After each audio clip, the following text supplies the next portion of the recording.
Faz hoje exatamente 40 anos que, pela primeira vez, aqui, nesta Casa da Democracia, se iniciou o que já é uma tradição cívica, a celebração do 25 de Abril pela voz dos eleitos por todo o povo português. E a dúvida que, de quando em vez, ouvi suscitar a tantos dos meus jovens alunos foi esta: faria ainda sentido uma cerimónia aparentemente de mera rotina, num claustro fechado, dividida entre reiterar a devida gratidão aos destemidos militares de 74 e a todos quantos os haviam antecedido na luta pela liberdade e pela democracia, e repetir os argumentos do confronto político de cada instante, em alguns casos pontuados por avisos ou mesmo quase ultimatos presidenciais. Não seria preferível viver a data fora deste hemiciclo, junto de mais portuguesas e portugueses, num gesto de abertura da política a problemas concretos do dia-a-dia do cidadão comum, inovando nas ideias e ultrapassando a sensação de se estar a ver o mesmo, ainda que pessoas e circunstâncias fossem diferentes. Ademais, vivendo a Europa e o mundo tempos dominados pelos apelos do digital, em que as mensagens mais sérias fluem a ritmo alucinante, sem que emitentes e receptores se apercebam de que ficam reféns de uma precipitação, de um esquecimento, de uma menor ponderação de conteúdos. Tempos em que se afigura tentador questionar instituições e ritos e simplificar afirmações em homenagem à crescente aceleração de factos e ansiosas expectativas de grupos sociais. Pois é precisamente porque estes tempos são, a miúde, de substituição da substância pela forma, do estudo e da qualificação pelo improviso e a superficialidade, de carreiras laborais por expedientes de ocasião, do debate das ideias por proclamações básicas, dizendo o que se pensa ser aprazível ao ouvinte e não o que deve ser dito. É por tudo isto e mais a contingência deste empobrecimento ético e doutrinário abrir caminho a radicalismos egoístas e excludentes, racismos e xenofobias, messianismos que da democracia apenas gostam de usar o que lhes convenha, faz sentido manter viva esta tradição, hoje mais do que nunca, para mostrar que não nos esquecemos da nossa história e que há datas, como a do 25 de Abril, bem-hajam destemidos e corajosos capitães de Abril, há datas que não foram nem nunca serão indiferentes ao nosso destino coletivo, para evocar os que já nos deixaram, como o Mário Soares, ainda há 3 meses, mas que continuam bem vivos na nossa memória, para confirmar que preferimos a democracia, apesar de imperfeita, injusta ou incompleta, à mais sedutora das miragens ditatoriais, para sublinhar que a democracia tem uma casa em que se entrechocam as mais variadas visões da vida e da sociedade e que nem mesmo o tom áspero dessas discussões pode servir de pretexto para questionar a riqueza da diversidade democrática.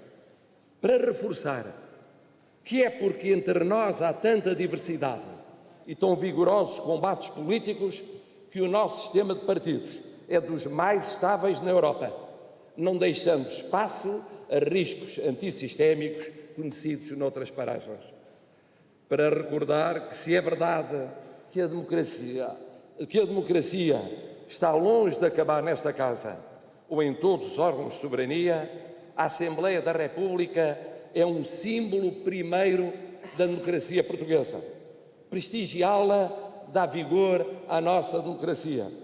Dela permanentemente fazer exemplo de discussão substancial, de elevação pessoal, de atenção aos portugueses, de visão de médio e longo prazo, protege-nos a todos contra a descredibilização da política, a tentação da demagogia, a reviviscência de messianismos, oferecendo passados improváveis ou futuros ilusórios. Eis por conseguinte, Sr. Presidente, senhoras e senhores deputados, porque entendo que neste tempo dos chamados populismos anti-institucionais, dos tropismos antissistémicos, é essencial tornar claro que nos orgulhamos dos nossos marcos históricos, queremos viver em democracia, sabemos que ela tem de ser mais livre e mais justa, mas sabemos também que valorizar a Assembleia da República, tal como todos os órgãos de soberania e outras instituições constitucionais de referência, a começar pelas Forças Armadas, é condição insubstituível para que os portugueses nunca desistam do que andam a construir há mais de 40 anos. Sim, porque não podemos olvidar que se há heróis da nossa democracia, para além daqueles que a prepararam e que no 25 de Abril lhe abriram caminhos de futuro, esses heróis são os portugueses. Eles a converteram de projeto coletivo e de Constituição escrita em vida, construindo-a a cada momento. Os portugueses constroem a democracia pelo voto, pela sua liberdade de opinião e de crítica, pelos partidos, movimentos, associações políticas a que aderem ou em que militam, ou então fazendo um percurso mais solitário, fora dessas estruturas representativas, sem se desinteressarem da causa pública, assim dando expressão aos direitos políticos e pessoais. Os portugueses constroem democracia nas escolas, nos lugares de trabalho, nos sindicatos e nas associações patronais, nas comunidades locais, no voluntariado, nas misericórdias, nas IPSS, nas agremiações culturais e cívicas, nas igrejas a que pertencem. Desse modo, nunca deixando omitir ou esvaziar intoleravelmente os direitos económicos, sociais e culturais. Os portugueses constroem democracia quando, emigrantes, nunca se esquecem das suas terras e para elas contribuem sem cessar, ou quando recebem imigrantes e refugiados de todo o mundo, lembrando-se que a sua odisseia é igual à que conhecem desde os séculos XV e XVI e, portanto, apostando na abertura a outras latitudes e longitudes. Os portugueses constroem democracia quando, ao fim de anos de sacrifício, sentem que valeu a pena tudo terem feito para sanear as finanças públicas ou tornar possível crescer e criar emprego de forma duradoura e, por essa via, criar condições para se reduzir a dívida que têm sobre os seus ombros, revelando resistência e constância exemplares. Em suma, aos portugueses devemos a nossa democracia ser efetivamente representativa e salutarmente participativa, ser passado, mas também presente e futuro, significar mais do que um sonho para alguns, antes um regime ao serviço de um desígnio nacional. Porque 3 realidades são indesmentíveis. A primeira, a de que é dos portugueses, todos eles, o mérito primeiro das vitórias que fomos tendo nos últimos anos nas nossas finanças, na nossa economia, na nossa sociedade. A segunda, a de que é dos portugueses, todos eles, o papel decisivo de, sobretudo, criar um futuro melhor. A terceira, a de que os portugueses, ao sedimentarem a democracia, o fizeram e fazem a pensarem na pátria, como patriotas. Patriotas, digo bem, e não tenhamos medo das palavras do que elas encerram. Patriotas fervorosamente orgulhosos da sua nação. Porque há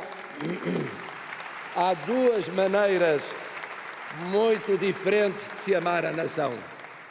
Uma, a que infelizmente vai graçando noutras sociedades, é de se dizer nacionalista contra o mundo, contra os que não são dos nossos, rejeitando, excluindo, vivendo em medo permanente perante tudo e todos. Outra, a nossa, a que esteve na base da nossa expansão, para oceanos e continentes, com todas as limitações que conhecemos e assumimos, e das nossas comunidades espalhadas pelo mundo, é de amar a nação de coração aberto, de alma universal, não renegando as nossas raízes identitárias, mas sabendo que elas foram feitas, desde antes da independência, de um somatório, entre outros, de traços culturais gregos, romanos, fenícios, lusitanos, germânicos, celtas, mouros, judeus, mais tarde africanos, asiáticos e americanos. Um nacionalismo patriótico e de vocação universal, e não um nacionalismo egocêntrico, agarrado a um pretenso passado, recriado porque não real e insuscetível de enfrentar o futuro. Aliás, o único que perfilhamos, capaz de nos defender de terrorismos, de inseguranças, de incertezas, porque ao cultivar a abertura e a inclusão, torna mais difícil o que é hoje o pão nosso de cada dia noutros ambientes: serem os perseguidos, os injustiçados, os rejeitados de dentro, os arietes dos maiores perigos e das mais insidiosas ameaças. É esta visão descomplexadamente patriótica que dá sentido último à nossa democracia. Senhor Presidente, senhoras e senhores deputados, cabe assim aos portugueses e ao seu inquebrantável patriotismo, em primeira linha, o combate fundamental pela nossa democracia. E mais do que isso, por valores centrados no respeito da dignidade da pessoa humana inscritos na nossa Constituição. E eles não têm faltado à chamada neste combate. Como não têm faltado as instituições públicas e da sociedade civil, que acorreram a muitas das privações dos anos mais penosos. Portugueses, rede de proteção social no terreno e referenciais de paz, segurança e solidariedade, têm permitido enfrentar crises sem tentações ou pulsões antidemocráticas ou menos democráticas. Mas não chega. Importa que todas as estruturas do poder político, do topo do Estado à administração pública e, naturalmente, aos tribunais, entendam que devem ser muito mais transparentes, rápidas e eficazes na resposta aos desafios e apelos deste tempo, revendo-se, reformando-se, ajustando-se. Os chamados populismos alimentam-se das deficiências, das lentidões, das injustiças, das incompetências, das irresponsabilidades do poder político ou da sua confusão ou compadrio com o poder económico e social. Preveni-los ou pôr-lhes cobro requer determinação e permanente proximidade, antecipação e satisfação das legítimas necessidades comunitárias. Há neste contexto um bastião da nossa democracia que merece hoje, na evocação do 25 de Abril, uma palavra muito especial: o poder local. Os milhares e milhares de mulheres e de homens que passaram ou estão em espírito de missão nos municípios e nas freguesias de Portugal, autarcas e trabalhadores. Eles foram e são uma das mais vivas diferenças da nossa democracia relativamente à monarquia liberal e à Primeira República. Não a única, mas das mais relevantes. Porque com o sufrágio universal alargaram e alargam a participação no poder político, muito para além de um número circunscrito de cidadãos. Porque viveram e vivem, sol a sol, próximos das pessoas. Sabem os seus nomes, conhecem as suas queixas, não governam papéis, lidam com vidas concretas: água, esgotos, lixos, escolas, caminhos, centros sociais, mercados, espaços verdes, comércio, agricultura, ambiente, cultura, parques industriais. Tudo o que implica com a vida dos mais de 10 milhões tem a ver com elas e com eles. Claro que não passa à margem dos governantes regionais ou nacionais. Mas esses estão mais longe, ainda quando tudo fazem para estarem mais perto. Já disse e repito, o poder local foi e é um fusível de segurança singular da nossa democracia. O poder local